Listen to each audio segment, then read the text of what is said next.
오늘 이제 드보라 공동체 감사 예배로 말씀을 나눌 수 있어서 참 감사합니다. 오늘 나눌 말씀은 엊그저께 금요일 날 나누었던 느헤미야의 말씀 2장 말씀 가운데 4절 말씀 한 구절을 가지고서 함께 좀 은혜를 나누고자 합니다. 이 4절이 참 많은 도전을 줬고 이 4절이 정말로 믿음의 여정을 가고 있는데 무엇이 중요한지를 아주 강력하게 주셨던 말씀입니다. 그래서 이 말씀은 드보라 공동체에게 더욱더 필요한 말씀이 아닌가 생각을 해보았습니다. 여러분 대부분 교회들을 보면은 여성 공동체의 이름이 주로 뭐 마리아 공동체, 그죠? 혹은 마르다, 그렇죠? 아니면은 또 그 뭐죠? 그러니까 주로 이제 근데 우리는 드보라 공동체. 사실 드보라는 사사잖아요. 그러니까 되게 강력한 이름입니다. 드보라 공동체를 이렇게 여성 공동체 이름으로 가졌다는 건 스스로가 우린 이런 강력한 공동체입니다라고 표방하는 것 똑같아요. 만약에 마리아 공동체였다면 우린 진짜 몸이 부서지도록 열심히 일하겠습니다. 뭐 이런 의미가 담겼든지 마리아 공동체라면 우리는 정말로 순종하며 또 하나님의 말씀에 따라 살겠습니다. 뭐 이런 의미가 이제 연상되어지는데 드보라 공동체 그럼 이제 사사가 떠오르기 때문에 사사의 이미지가 바로 지금 우리 빛가서 온교회 여성 공동체의 이미지다라고 하는 거죠. 그래서 그 드보라에 대한 이야기는 뭐 할 필요가 없지만 그만큼 여러분이 가지고 있는 자리가 대단하다라는 것을 좀 말씀드리고자 하는 겁니다. 오늘 본문에 대한 충분한 이해를 가지려면 사실은 이번 주 금요일 날 설교를 한 번 더 들어보시면 그 배경을 조금 더 이해할 수 있을 겁니다. 그래서 오늘 배경을 다 설명하진 않고요. 4절 말씀에 좀 집중하여서 그 말씀의 의미를 좀 생각해 보고자 하는 거죠. 그렇다 할지라도 좀 느헤미야에 대한 선이해가 필요하니까 잠시 살펴본다면 느헤미야는 이제 페르시아 왕 아닥사스다가 다스릴 때의 술관원이었습니다. 술관원이라고 하는 건 왕 그 옆에 있었던 사람이니까 지위가 높은 사람이죠. 높은 지위를 가지고 있는 그런 사람. 그러니까 포로민이지만 그가 이제 70년 동안 이 바벨론 제국에서 잘 성장하였고 또 상당히 뛰어나고 뭐 지혜가 있고 탁월한 능력이 있었기 때문에 이제 그 지도자들에 의하여 이제 발탁을 당한 사람인 겁니다.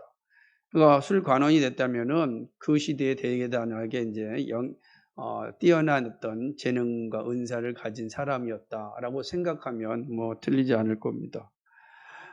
느헤미야는 이러한 바벨론이 이제 무너지고 페르시아라는 나라가 세워지고 그 페르시아의 강력한 제국의 왕의 어떤 술관원으로 있으면서 늘 이제 조국을 생각하였던 사람입니다. 하나님께서 약속하신 대로 이제 70년이 차면 다시 조국 이스라엘로 다 회복시켜 줄 것이다라고 하는 약속의 말씀을 너무나도 잘 알고 있었던 사람이었습니다. 아마 이스라엘 백성 전체가 에스겔 선지자와 함께 끊임없이 돌아갈 이스라엘, 돌아갈 조국에 대하여서 준비하고 있었을 것입니다. 그리고 마침내 때가 와서 1차로 이 조국으로 페르시아에 있었던 많은 민족들이 동료들이죠. 이제 먼저 이스라엘로 갔습니다. 가서 예루살렘을 재건하는 일에 우선 이제 일을 하였죠. 그런데 들려오는 소리가 참 안타까운 소리였습니다. 그것은 1차로 갔던 사람들도 마찬가지고 그 다음에 갔던 에스라도 마찬가지고 진전이 없었던 겁니다. 그러니까 예루살렘 재건에 있어서 진전이 없는 것입니다. 여전히 예루살렘 안에 나타나는 모습들이 흉측한 모습만 가지고 있는 거죠. 성읍이 다 파괴되었고 그리고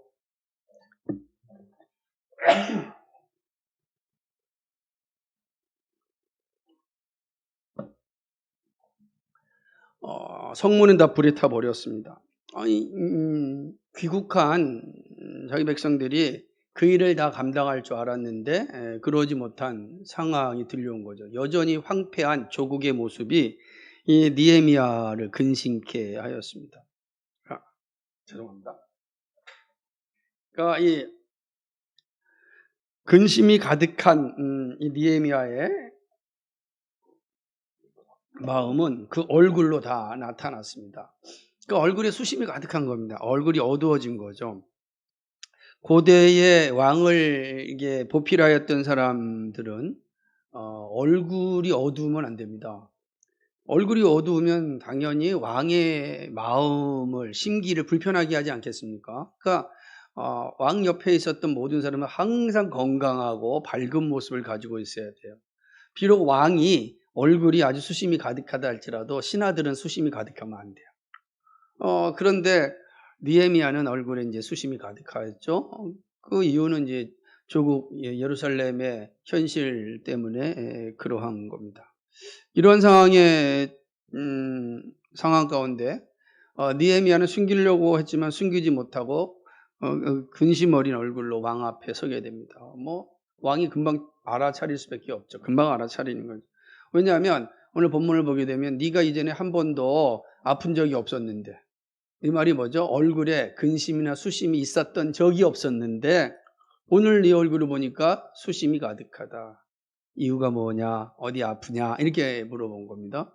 그러니까 이 사실은 이 질문 자체가 위험한 거죠. 이런 질문을 하게끔 만든 느헤미야는 사실은 매우 위기에 처하게 된 것입니다. 그런 상황들이 있는 거죠. 그때 이제 느헤미야는 정직하게 자기가 근심에 쌓인 이유를 설명합니다. 조국의 현실을 이야기하는 것입니다. 조국이 지금 엉망진창이 되어 있다는 것을 있는 그대로 얘기합니다. 여러분 생각해 보십시오. 지금 이게 식민지 국가에 와 있는 사람이 지금 자기 나라를 걱정할 때가 되겠습니까? 지금 왕을 잘 보필해야 되는데, 그런데 아닥사스다 왕이 뜻밖의 제안을 하는 것입니다. 그 뭐냐면 내가 너에게 무엇을 해주길 원하느냐라는 질문이었습니다. 이건 정말 뜻밖의 열매라고 할 수 있습니다. 내가 너에게 무엇을 해주면 좋겠느냐 제안하죠. 평상시 같으면 어디서 지금 이런 행위를 하느냐라고 말하고 징계를 내릴 수 있을 텐데 이 얘기하는 겁니다. 너 지금 내가 너에게 무엇을 해주면 좋겠느냐라고 말하죠. 바로 이 순간에 느헤미야가 한 행동이는 본문입니다. 곧 하늘의 하나님께 기도하고 묵도하고 라고 하는 거예요. 그리고 이제 자기를 예루살렘으로 보내달라고 제안을 하는 내용이 오늘 이제 본문의 내용인 것입니다. 본문은 하나님께 기도하는 느헤미야의 모습을 기록하고 있습니다. 사실은 전체적으로 이 느헤미야 2장 전체에서 보게 되면 요 4절 쓱 지나갈 수 있는 내용이에요. 전체로 보게 되면 막 긴장 속에 있는데 요 4장이 무슨 큰 의미가 있겠냐 이렇게 볼 수도 있는 장면입니다. 그런데 사실은 2장 전체에 있어서 이 2장 오늘 4절이 저는 가장 핵심적인 장면이 아닌가 생각을 하는 겁니다. 이게 약간 긴장된 위기 속에 느헤미야가 행한 태도는 그리스도인의 모습이 어떠해야 하는지를 아주 우리에게 잘 보여주고 있는 것입니다. 더불어 공동체 식구들은 물론이고 우리 모두에게 이 말씀이 주는 큰 의미를 좀 살펴보고자 하였습니다. 본문은 분명한 교훈을 주고 있는데 그것은 바로 기도의 능력입니다. 곧 하늘의 하나님께 기도하는 느헤미야의 모습을 잘 기억하시기 바랍니다. 특별히 이 기도는 어디서 하고 있냐면 어디서 하고 있습니까? 기도실에서 하고 있습니까? 아니잖아요. 아닥사스다 왕 면전 앞에서 하고 있는 거예요. 아닥사스다 왕아 자기의 육신의 통치자 앞에서 지금 하늘의 통치자께 기도하고 있는 겁니다. 이게 쉬운 것으로 생각하면 안 됩니다. 엄청난 거죠. 예를 들면 우리가 일제 시대를 생각해 보세요. 천황 앞에서 하나님께 기도하는 거예요. 그러니까 일본 사람들은 이거 감당할 수 없을 겁니다. 이거는 그 자리에서 목숨이 앗아가도 할 말이 없는 상황인데 아닥사스다 왕 앞에서 하나님께 기도합니다.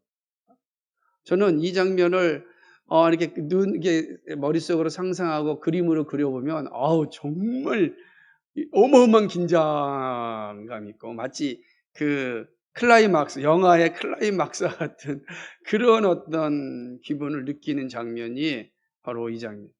곧 하늘의 하나님께 기도하고 라고 하는 거예요. 느헤미야가 이렇게 할 수 있었던 근거는 어디에 있었는가? 우리는 생각해 봐야 돼요. 느헤미야는 꼭 이렇게 해야만 됐는가? 질문해 봐야 돼요. 느헤미야는 이렇게 해서 무엇을 얻으려고 했는가? 이 질문을 던진다면 이 본문의 내용은 우리에게 아주 색다르게 각자의 어떤 상황 속에서 다가올 것입니다. 느헤미야의 모든 요청에 하나님의 선한 손이 아닥사스다 왕을 움직였습니다. 그리고 허락을 받습니다. 그리고 상상도 못할 일이 일어나는 것입니다. 그것은 아닥사스다 왕에게 요청한 느헤미야의 모든 제안을 아닥사스다는 다 허락을 합니다. 다 허락을 하는 겁니다. 이게 평범한 내용이 아니거든요. 그런데 그 모든 것들을 다 하나님께서 이루시는 걸 보게 되는 것입니다. 기도가 주는 능력이 바로 여기에 있습니다. 그러니까 아닥사스다 면전 앞에서 느헤미야가 하나님께 기도할 때 나타나는 그 열매는 그 뒤에 5절로부터 이제 11절까지 그리고 뒤에 예루살렘에 가서 예루살렘 성벽을 시찰하고 예루살렘 성벽을 세워가는 모든 과정 가운데 세밀하게 나타나는 모습을 보게 됩니다. 근데 그 모든 과정의 시작이 어디에 있는가? 바로 오늘 4절 말씀에 있다라고 할 수 있습니다. 그러므로 본문은 우리에게 기도가 주는 능력이 얼마나 위대한지, 기도하는 공동체의 능력이 얼마나 대단한지를 우리에게 말씀해 주고 있습니다. 그렇다고 한다면 기도가 주는 능력이 어떠한지 한번 더 생각해 보겠습니다. 첫 번째는 이런 것입니다. 기도는요, 하나님의 선한 손을 움직이게 합니다. 이걸 우리가 잘 인식하고 있습니다. 느헤미야는 일상 기도의 전문가였습니다. 그는 늘 일상 속에서 기도하는 일에 아주 최고의 달인이었다. 이렇게 보면 됩니다. 제가 일상 기도, 기도에 대한 책이 나오면 더 읽어보시겠지만 제가 칼럼을 통해서 여러 말씀드렸듯이 일상 기도의 가장 시작은 식사 기도입니다. 어릴 때부터 식사 기도하는 건 정말 위대한 길을 가는 시작입니다. 그러니까 식사 기도를 하지 못했던 사람은 잘 못하죠. 이번에 먹다, 듣다, 걷다라고 하는 이효령 씨 책, 여러분 꼭 읽으셔야 돼요. 분자들은 남은 책을 일단 다 가져가셔서 반드시 읽어야 되는데 그 장면 안에서도 이효령 씨가 말하기를 식사 기도의 위대함을 알겠는데 자기가 오랫동안 예수 믿지 않고 아직 늙어서 믿다 보니까 식사 기도 잘 못하더라. 식사 기도를 못하니까 나타난 것 중에 하나가 뭐냐면 내가 지금 먹고 있는 이 모든 것에 대한 감사, 이 모든 것에 대한 근원에 대한 이해가 없더라. 그냥 있으니까 먹는 거고 그렇게 되는데 식사 기도를 하게 되면 이걸 주신 이가 하나님이시고 이걸 만든 이들에 대한 감사가 떠오르죠. 아빠가 정말로 힘을 써서 벌어오고 또 애를 써서 준 이 음식, 이건 다시 음식이 뿐만 아니라 엄마 아빠를 그리고 하나님을 그리고 이거를 만들기 위해 썼던 농부들을 다 생각하는 그런 과정이 되는 거죠. 사실은 식사 기도가 위대한 거죠. 느헤미야는 그런 측면에서 일상 기도의 아주 전문가였습니다. 현장 앞에서 항상 기도하였던 그런 사람이었습니다. 그런 느헤미야 기도를 하나님께서 들으셨고 그리고 왕의 마음도 움직였습니다. 모든 것이 하나님의 은혜이죠.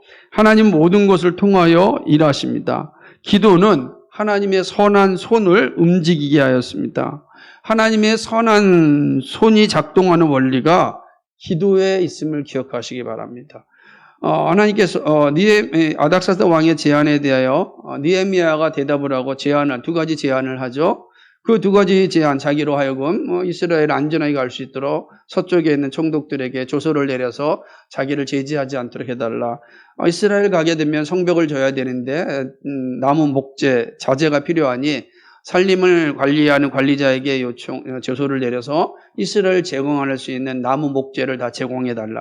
이게, 여러분, 이게 쉽게 얘기한 거지. 무슨 이게 갑의 자리에 있는 사람이 을에게 얘기하는 것처럼 보이지만 그러지 않거든요. 이거는 뭐, 대제국의 왕 앞에 일개 식민지의 술관원이죠. 그 왕 앞에는 이야기하는 겁니다. 그 요청을 합니다. 그런데 놀랍게도, 이 아닥사스다 왕은 그 모든 제안을 허락합니다. 한번 읽어볼까요? 그 8절 말씀 한번 읽어볼까요? 시작. 8절 시작. 또 왕의 산림 감독 아삽에게 조소를 그가 상전에 속한 영문의 문과 성곽과 내가 들어갈 집을 위하여 들보로 쓸 제목을 내게 주옵소서 하며 하나님의 선한 손님이 나를 도우심으로 왕이 허락하오. 아멘. 하나님의 선한 손이 누구를? 느헤미야를 도왔습니다. 하나님의 선한 손이 누구를 움직였습니까? 아닥사스다 왕을 움직였습니다. 어떻게 이뤘습니까? 그게 4절에 있는 거죠. 하늘의 하나님께 기도하고 곧 하나님의 하나님께 그가 아닥사스다 왕 면전 앞에서 바로 기도할 수 있었던 것은 그의 일상의 삶이 기도하는 삶이었다는 뜻입니다. 어떠한 상황과 환경에 있을 때마다 그는 항상 기도하는 사람이었어요. 무슨 문제가 터지면 생각하는 사람이 아니라 기도하는 사람이었어요. 기도. 그러니까 아닥사스다 왕의 제안이 올 때 늘 하던 대로 하나님께 기도하는 거예요. 그런데 하나님께서 느헤미야의 기도를 통하여서 움직이시잖아요. 느헤미야 마음도 움직이셨고 그래서 제안하게 한 거예요. 제안하게 한 거죠. 그리고 그 제안을 허락하게끔 또 아닥사스다 왕의 마음도 움직였다.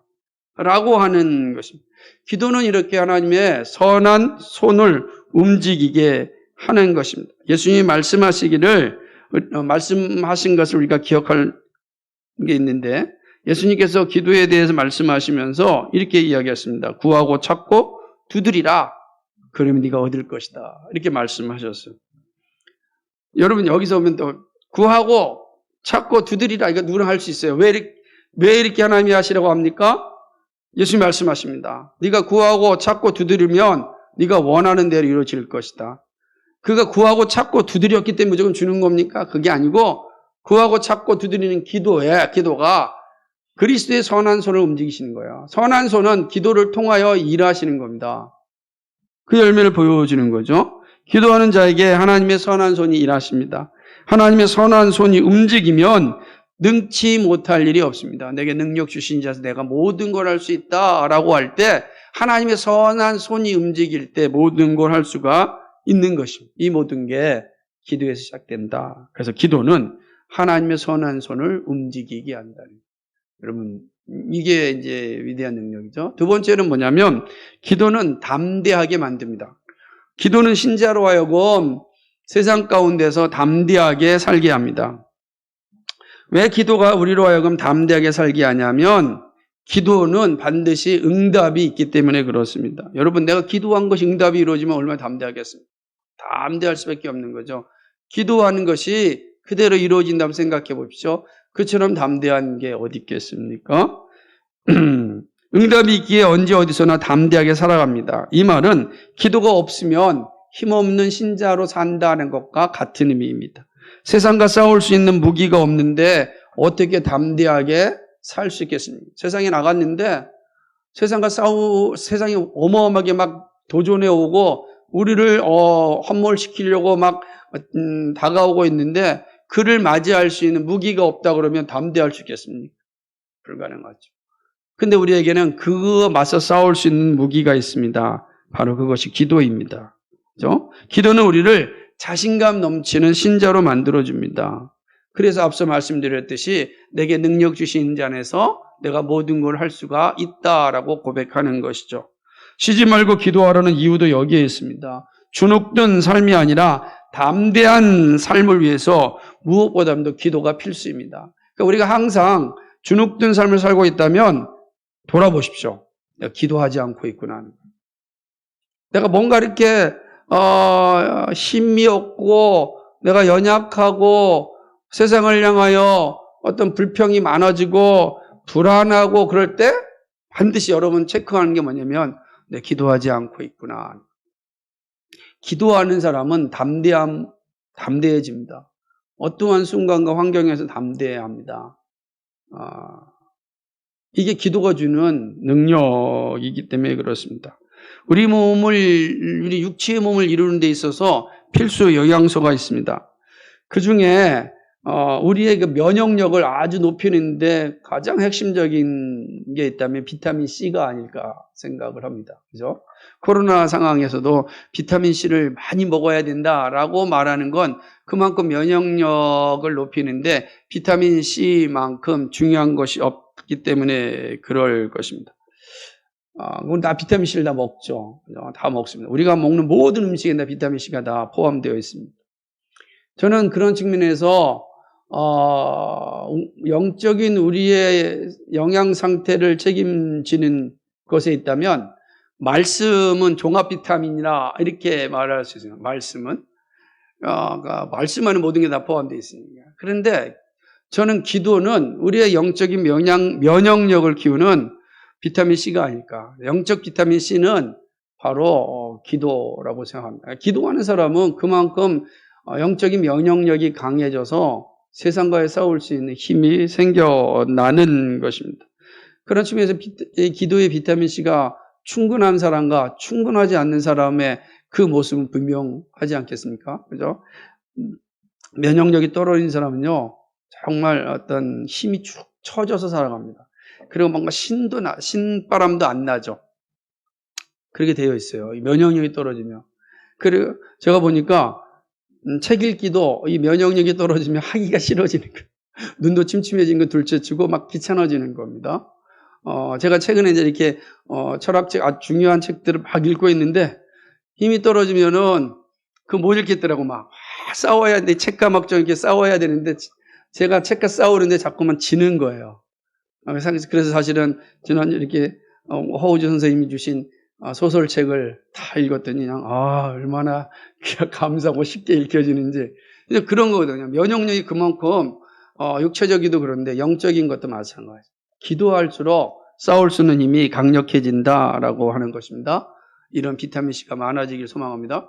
세 번째로는요, 기도는 하나님의 뜻을 따르게 합니다. 느헤미야의 모습에서 볼 수 있는 아름다운 모습은 왕의 제안에 대하여 즉각적으로 대답하지 않고 즉시 곧 하나님의 뜻을 물었습니다. 이게 중요해요. 왕이 딱 물어봤을 때 기회 아닙니까? 그죠? 야, 내가 원하는 게 뭐냐? 바로 나올 줄 알았더니 느헤미야는 그러지 않았어요. 즉시로 뭐였습니까? 곧이란 게 즉시니까 하늘의 하나님께 기도하였습니다. 여러분, 이 상황을 잘 이해하셔야 돼요. 우리가 무엇인가 기쁜 일이 있고 대단한 것이 우리가 주어졌을 때 신났다고 덥석 받아버리면 끝납니다. 아주 위험한 상황이 발생합니다. 누군가가 나에게 엄청난 제안을 합니다. 그죠? 나에게 진짜 500만 원만 주라. 그럼 내가 곧 1억을 만들어 줄게. 얼마나 좋습니까? 엄청난 제안을 합니다. 그 말 100% 신뢰하면 얼마나 좋겠어요. 그죠? 100%만 해도. 500이 1억이 되니까. 근데 그 순간 어떻게 되죠? 기도해야 됩니다. 하나님의 뜻을 묻는 겁니다. 기도해야 하나님의 뜻대로 이루어지는 거예요. 기도하지 아니하면 반드시 자기 욕망대로 결정합니다. 500이 1억 되는데 얼마나 좋아요? 근데 기도하면 그게 합당한 방법인지 정직한 방법인지 그게 정말로 옳은 것인지가 하나님이 알려주신단 말이에요. 그러면 이제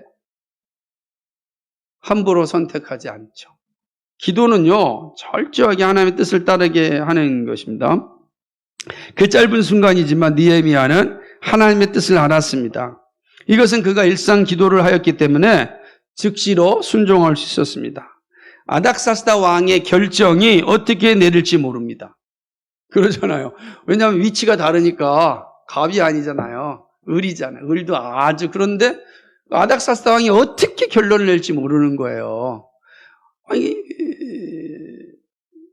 그런데 이거 하나님의 뜻임을 그 짧은 순간에 느헤미야는 확신하였습니다. 그러니까 일상기도 해왔기 때문에. 그럼 죽으면 죽으리라가 나오는 거예요. 이게 그래서 느헤미야 다음에 에스더가 나오잖아요. 에스더에도 이 고백이 그대로 나와요. 에스더도 기도하였기 때문에 죽으면 죽으리라 하는 마음으로 가는 거예요. 그래서 에스라, 느헤미야, 에스더가 이제 같은 그 아주 중요한 의미를 담고 있는데, 기도의 의미에서 느헤미야는 죽으면 죽으리라 동일하게 생각하고 이야기합니다. 왕이여. 그리고 자기의 제안을 다 이야기하는 것입니다. 담대하게 그는 왕에게 요청하였습니다. 기도하는 사람만이 하나님의 뜻을 따르게 됩니다. 기도하지 않으면 하나님의 뜻을 따를 수 없습니다. 기도하지 않는 사람은요, 100% 다 자기 욕망에 따라 살아갑니다. 100% 자기 욕망에 따라 행동합니다. 100% 자기 욕망에 따라 결정합니다. 이게 하나님이 기뻐하시는지 아닌지 묻지 않아요. 자기의 필요에 따라서 행동하죠. 자기가 지금 필요하면 그걸 따르는 거예요. 자기 마음대로 행동하는 겁니다. 그런데 그 중심을 하나님이 아신단 말이에요. 하나님 중심을 아세요. 자기의 욕망에 따라 행동하는 사람들은 결코 하나님의 영광을 볼 수 없습니다. 보는 것 자체가 그거는 재앙이에요, 재앙. 만약에 기도하지 않았는데 하나님의 영광을 보았다? 그건 재앙이 되는 거죠. 불가능합니다. 하나님의 영광 볼 수 없는 거예요. 거짓이고요. 그런데 우리가 기도하지 않으면 얼마나 자기를 잘 속이는지 몰라요. 잘 속이고 거짓말하고 그렇게 행동합니다. 하나님의 뜻에 순종하지 않죠. 자기가 필요하니까. 그러나 느헤미야는 철저하게 하나님의 뜻을 따랐습니다. 그는 기도하는 사람이었기 때문입니다. 기도가 없으면 하나님의 선한 손이 움직이지 않습니다. 사람의 손, 다른 손이 움직입니다. 자기 욕망을 위한 손을 사용합니다. 하지만 기도는 하나님의 뜻을 순종합니다. 이것이 기도의 은혜입니다. 하나님의 선한 손이 움직이는 거예요.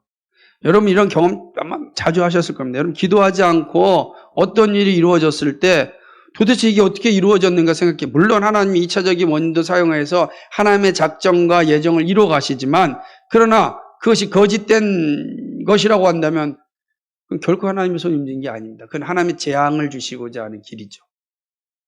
그래서 우리는 기도의 능력은 하나님의 뜻을 따르게 하는 데 있다. 내가 기도할 때 내 욕망을 따르는 것이 아니라 하나님의 뜻을 따르게 한다는 사실입니다. 이것이 오늘 이 4절 말씀에서 분명하게 보여주는 거죠. 먼저 네 번째는요, 기도는 현장에서 바로 해야 합니다. 기도는 미루면 안 됩니다. 조금 이따 하겠습니다. 내일 하겠습니다. 하는 것은 올바른 기도의 자세가 아닙니다. 기도는요, 즉시로 해야 합니다. 그 자리가 어디인지 상관이 없습니다. 그래서 현장 기도가 중요합니다. 느헤미야는 왕의 제안을 듣자마자 곧 하늘의 하나님께 기도하였습니다.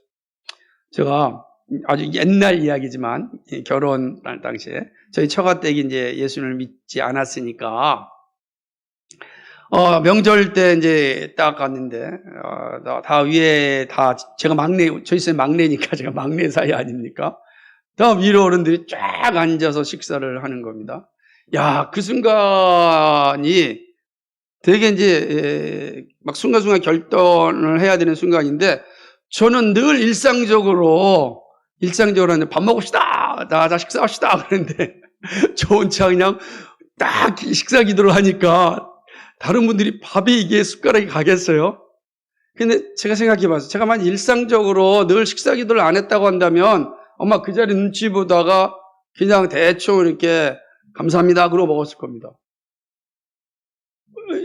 이게 이제 되게 중요한 건데, 그래서 저는 그 순간이 저한테 매우 중요한 순간이었습니다. 그래서 즉시로 그 현장에서 전체를 위해서 정말 여기 있는 사람들이 다 예수 믿게 해달라고, 정말 예수님 만나는 은혜를 주시라고, 우리를 통해서 예수 믿는 사람들의 기쁨이 무엇인지 알게 해달라고 기도했던 그런 기억이 납니다. 지금도 뭐 변하지 않게 하고 있습니다만, 느헤미야의 모습을 통해서 그 자신을 다시 한번 확인할 수가 있는 겁니다. 느헤미야는 왕의 제안을 듣자마자 곧 하늘의 하나님께 기도하였습니다. 바로 그 자리에서 말입니다. 이 장면을 기억하실 때 바로 그 자리에서 기도하였습니다. 무엇을 우리에게 말씀해 주고 있습니까? 여러분이 서 있는 그 자리가 기도의 장소라는 사실입니다. 현장이 기도의 처소입니다. 힘들고 어려울 때 즉시로 기도하시기 바랍니다. 여러분, 힘들고 어려울 때 뭐가 나와요? 우리 입술에서? 예? 힘들고 어려우면 뭐가 나와요? 입술에서? 뭐가 나옵니까? 그죠? 한탄이 나오고 불만이 나오죠? 한탄과 불만이 나오다가 누가 옆에 탁 찌르면 뭐가 나옵니까? 예? 뭐가 나옵니까? 욕이 나오죠, 욕이. 여기 팍 나오는 거, 그냥. 자, 저분, 장로님이라고 하셨는데, 저분, 집사님이라고 하셨는데, 아니, 목사님이라고 하셨는데, 그죠? 그런 겁니다. 예. 그러니까 이게 이제 우리가 기도하지 않고 어렵고 힘든 상황에 딱 처하게 될 때, 기도하지 않을 때는요, 바로 우리 입술에 거친 말이 나오는 겁니다. 그러면 이제 싸움이 일어나는 거죠, 막. 이거는요, 집에서도 마찬가지고요, 친구 관계도 마찬가지입니다. 예외가 없습니다. 제가 종종 운동 경기할 때, 아무리 거룩한 목사님들이 해도 이제 한 번 치면은 그냥 막 팍 나오는 거죠. 제가 봅니다. 무엇을 하든지 기도하는 게 중요합니다. 어디 있든지 어떤 자리에 상황에 있든지 기도해야 돼. 입을 벌려 주님 도와주십시오. 너무 힘듭니다. 고통스럽습니다. 주님 저를 살려주십시오. 제 마음이 너무 아픕니다. 바로 그 순간 힘들고 어려움이 올 때 입을 벌려야 돼요. 그게 믿음의 기도예요. 하나님 지혜를 주십시오. 짧은 시간 지혜를 주십시오. 라고 하는 겁니다. 여러분 학생들 시험 볼 때 아무 생각이 안 날 때 막 머리 찧어 다 봤자 머리만 빠져요. 그죠? 그 순간 와야 돼요? 지혜를 주시라고. 머리를 뜯어서 생각나면은 다 뽑으세요. 근데 여러분 머리 다 뽑을 때까지 생각이 안 납니다. 그 정도는 이미 생각나실 테니까. 뭐 하죠? 차라리 그럴 땐요, 탁 내려놓고 기도하는 게 제일 좋습니다. 하나님, 지혜를 주십시오. 생각난 것이 다시 한번 기억날 수 있도록, 공부한 것이 기억날 수 있도록. 이게 다 아름답고 좋습니다. 힘들고 어려운 상황이 있을 때 막 온갖 짜증이 내 몸을 다 담습할 때 바로 그 순간이 어떤 순간이에요? 기도하라는 순간입니다. 죄를 짓는 순간인지 아니면 영광의 자리에 가는 순간이니까 바로 그 현장에 있습니다. 기도하는 겁니다. 현장 기도가 이렇게 중요해요. 그럼 하나님께서요, 한순간에 여러분의 마음을 위로해 줍니다. 왜냐하면 여러분과 함께 기도하는 이들이 있기 때문에 그렇습니다. 늘 여러분과 기도하는 사람들. 기도가 현장 기도 너무 중요합니다. 누군가가 여러분의 기도를 딱 부탁했을 때, 기도할게요? 그럼 끝나는 겁니다. 기도합시다. 그래야 돼요? 바로 그 자리에서 기도하는 겁니다. 함께 기도하는 겁니다. 곧 하늘의 하나님께 기도하였더라. 여러분, 이거는 오늘 우리에게 어마어마하게 중요한 교훈을 주고 있는 겁니다. 물론 여러분의 기도 골방과 공동체의 기도가 있다면 더 풍성해질 것입니다. 그러나 현장이 여러분의 기도의 처소임을 기억하시기 바랍니다. 여러분이 서 있는 그곳이, 여러분이 일하는 그곳이 기도의 골방이에요. 기도의 처소인 것입니다. 기도의 내용이 떠오르면 즉시로 기도하시기 바랍니다. 기도의 요청을 받으면 즉시로 기도하시기 바랍니다. 어렵고 힘들고 아픔이 막 떠오르면 기도하시기 바랍니다. 기도하는 거죠. 기도는 바로 현장에서 바로 하는 겁니다. 그러면 하나님의 선한 손이 움직이십니다. 그러면 이 아픔이 변하여 기쁨이 되는 거예요. 행복이 되는 겁니다. 똑같은 고난의 현장인데 감사할 수가 있게 되는 겁니다. 감사는요, 우리의 힘으로 잘 안 생겨요. 하나님의 선한 손이 우리를 탁 움직일 때 내 입술로 감사합니다 라고 나오는 겁니다. 그러니까 기도해야 됩니다.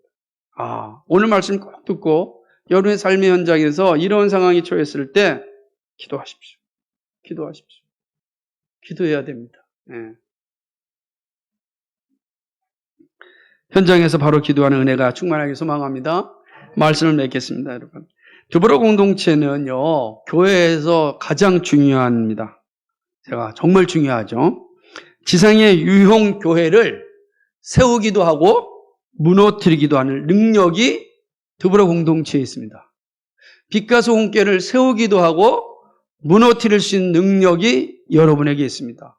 아니 목사님 저에게 무슨 그런 능력이 있습니까? 하나님이 그런 능력을 주셨습니다. 하나님 그런 능력이 있습니다. 이 창조의 원리입니다. 창조의 원리 중에 하나가 뭐죠? 여성은 돕는 배필이었습니다. 돕는 배필이 없는 아담은 아무런 가치가 없어요. 혼자 설 수가 없는 거예요. 돕는 배필이 있으면 그 열매는 하나님께 나아가지만 없으면 와르르 무너지게 되어 있습니다. 그렇게 되어 있는 겁니다. 땅을 흘리며 일하는 남편을 돕지 않는다면 남편도 가정도 교회도 무너집니다. 정말이죠. 반면에 창조의 원리대로 돕는 역할을 잘 감당하면 남편도 가정도 교회도 세워집니다. 이건 주종관계의 의미가 아닙니다. 은사의 관계, 하나님이 원래 주신 은사의 관계인 겁니다. 그럼 누가 잘났다 못났다는 아무 의미가 없어요. 각자 은사의 관계입니다. 그렇게 하나님께서 우리를 세우셨습니다. 그래서 마찬가지잖아요. 열심히 일하는 남편이 없다면 가정도 교회도 자신도 무너지죠. 그럼 아무리 열심히 일한다고 해서 가정이 세워집니까? 교회가 세워집니까? 자신이 세워집니까? 안 그렇습니다. 안에 다 마찬가지입니다. 서로 돕는 자가 있어야 되는 것이죠. 그래서 드보라 공동체의 신앙 성숙이 무엇보다도 중요한 겁니다. 여러분의 신앙 성숙에 따라서 교회의 신앙 성숙이 판가름 날 수 있다 보는 겁니다. 한번 정직하게 우리 교회를 한번 보세요. 그럼 이 땅의 모든 교회를 보세요. 교회사 가운데요.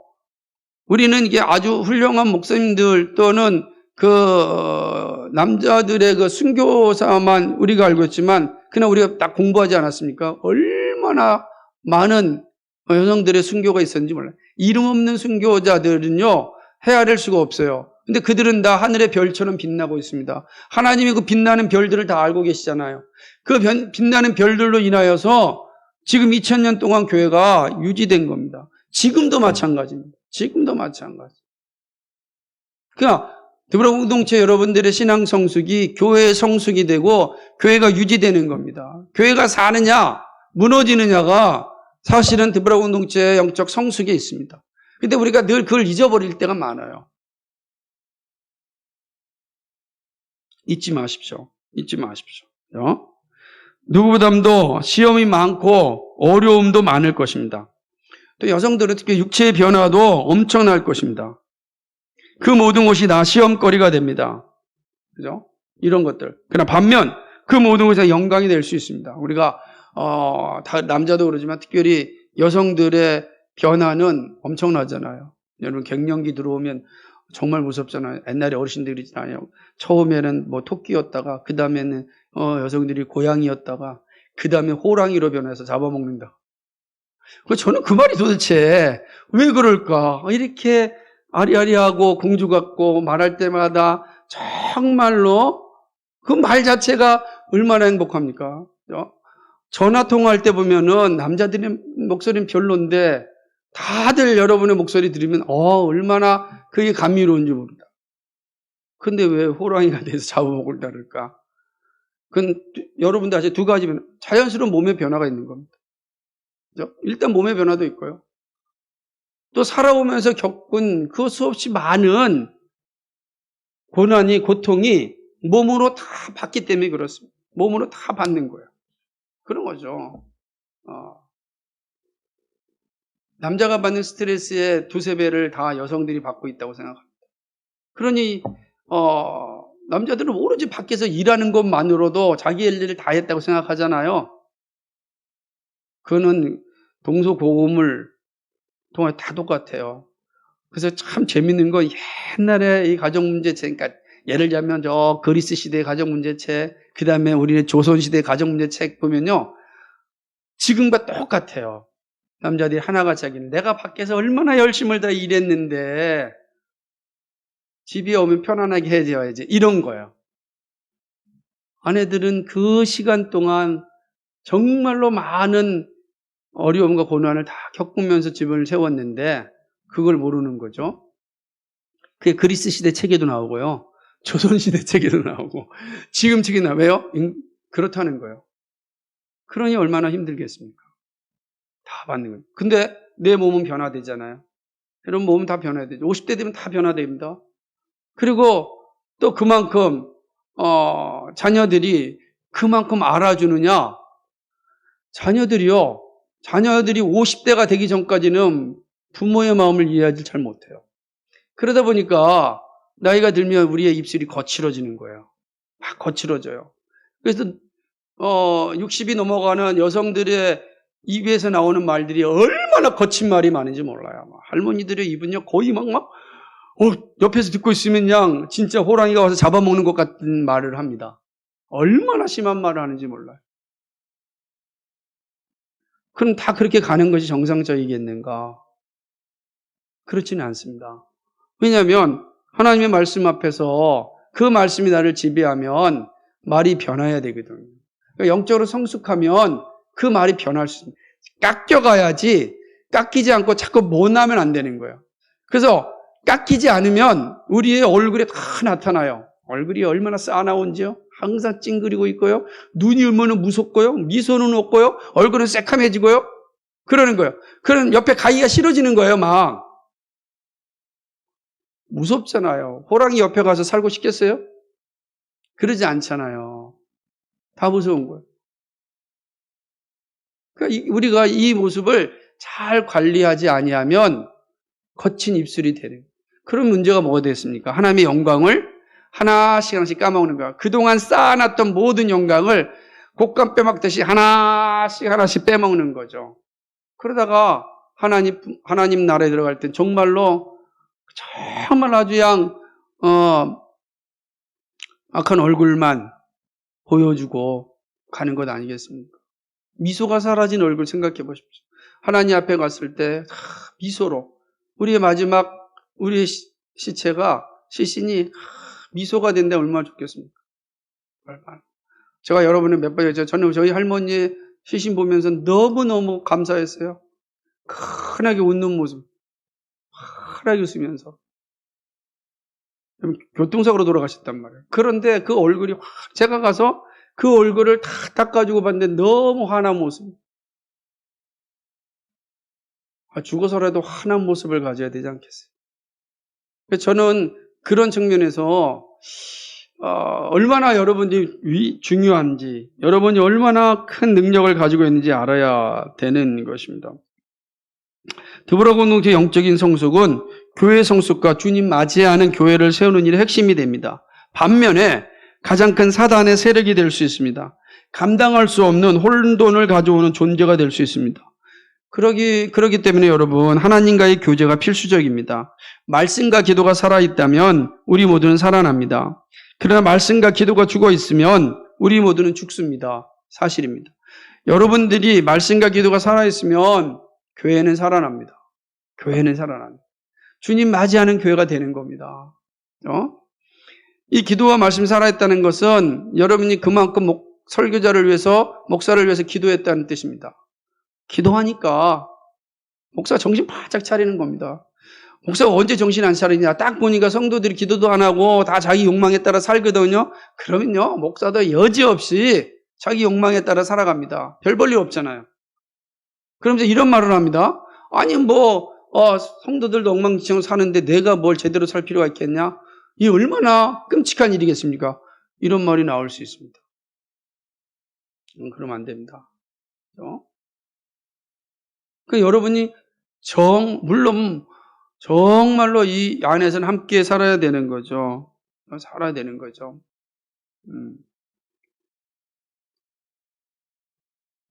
드보라 공동체 식구들의 영적인 성숙을 위하여 기도해야 합니다. 그래서 여러분은 정말 여러분 서로가 기도해야 돼요. 먼저 된 선배들은요, 후배들을 놓고 정말 기도 많이 해주고, 후배들은 선배들의 건강을 위해서, 선배들이 정말 선배된 신앙인들이 정말로 믿음의 길에 아름답게 완주하여서 그 모습 보고 걸어갈 수 있도록 기도해 줘야 돼요. 후배들이 잘 따라올 수 있도록, 그리고 우리가 다 하지 못한 일들 후배들이 정말 기쁨으로 다 감당할 수 있게 해달라고 기도해야 되는 겁니다. 그러지 않고 자기 욕망을 위하여서만 기도한다면 그러면 다 망하는 거죠. 교회가 세워지지 않죠. 교회는 이어지는 거지, 그죠? 교회는 다 이어져야 돼요. 근데 이어짐이 끊어지면 끝나는 겁니다. 다 끊어지는 거예요. 우리 교회가 이어져야죠. 왜냐면 한국 교회가 이어지지 않는 교회들이요, 지금 50분 이상 되는 거예요. 한 세대로 끝나버려요. 그런 교회 여러분 만들고 싶겠습니까? 여러분의 자녀들이, 여러분의 손주들이 계속해서 교회를 이어가야 되지 않겠습니까? 그러려면 기도해. 왜냐하면 교회에는 수없이 많은 분란이 있어서 쪼개지고 깨지고 사라질 일이 너무 많아요. 근데 그 모든 것들을 잠재울 수 있는 건 더불어 공동체가 가장 중요합니다. 교회에서는 여성 공동체가 가장 핵심이다. 그런 책임을 여러분이 맡기셨다라고 하는 것입니다. 온 성도들 역시 같은 마음으로 더불어 공동체를 위해서 기도해야 됩니다. 기도하는 공동체가 능력을 나타냅니다. 기도의 능력을 맛본 사람은 압니다. 더불어 공동체를 비롯한 정말 빛과 함께 온 공동체가 기도하는 공동체가 되어야 합니다. 우리가 이 골방 기도와 그 다음에 공동체 기도와 일상 기도, 이게 정말 삼위일체로 잘 묶어져 있어야 돼요. 그래야 주님 맞이하는 교회를 세울 수 있습니다. 저는 그래서 하나님께서 여러분을 세우지 않았을까, 항상 감사하고 고마워합니다. 여러분이 이 작은 교회를 세워나가는 게 얼마나 힘든지 저는 잘 알고 있습니다. 정말 여러분의 기도와 여러분의 헌신과 여러분의 간절함이 오늘도 교회를 세우는 일이죠. 그래서 저는 정말 그런 기도와 헌신과 간절함이 있기에 헛되로 살지 않으려고 무지하게 몸부림칩니다. 내가 그게 서로가 영향을 주는 겁니다. 제가 여러분에게 선한 영향력을 받기 때문에 최선을 다하려고 하고 그렇게 사는 거죠. 우리가 이 진짜 아름다운 공동체를, 이 교회 공동체를 만들러 가야 합니다. 다시 한번 우리 더불어 공동체 여러분께 감사를 드리면서 오늘 말씀이 주는 것처럼 기도하는 공동체가 되고 교회를 세우고 이어가는 그런 아름다운 공동체를 만드는 그런 하나님의 더불어가 되기를 주님의 이름으로 간절히 축복합니다. 거룩하시고 자비하신 아버지 하나님, 고맙고 감사합니다. 더불어 공동체 감사 예배를 함께 드릴 수 있도록 인도해 주심에 고맙습니다. 교회를 세우는 일에 가장 핵심적입니다. 가장 중심이 됩니다. 하나님, 저들에게 건강도 주시고 가정의 평화도 주시고 하나님 하는 일 가운데 평안도 주십시오. 살아가는 게 쉽지 않습니다. 만만치 않습니다. 참 어렵습니다. 육체도 많이 피곤해지고 어려워지고 하나님 아버지 일하는 일들도 많이 지칠 때가 많습니다. 이를 여기까지 오는 길들이 얼마나 힘들었는지 주님 아시지 않습니까? 앞으로 가야 할 길도 만만치 않습니다. 그래서 하나님 구하고 간구합니다. 우리 사랑하는 더불어 공동체 지체들을 붙잡아 주십시오. 인도해 주십시오. 건강을 주십시오. 그 마음에 평안을 주십시오. 어떠한 시험에도 이길 수 있는 믿음을 주십시오. 아버지 현장에서 어려울 때마다 입을 열어 하나님께 기도하는 믿음을 주십시오. 그래야 하나님의 선한 손이 항상 함께하는 더불어 공동체 모든 식구들 되게 하여 주십시오. 그래야 가정도 세우고 교회도 세우는 그런 하나님의 위대한 사람들 되도록 하나님 도와주십시오. 간절히 원합니다. 하나님의 도우심이 없이는 아무것도 할 수 없사오니 지금까지 도우셨던 것처럼 앞으로도 주님 나라 가는 그 시간까지 영원토록 함께하여 주옵소서. 감사하며 예수 그리스도의 이름 받들어 기도하옵나이다. 아멘.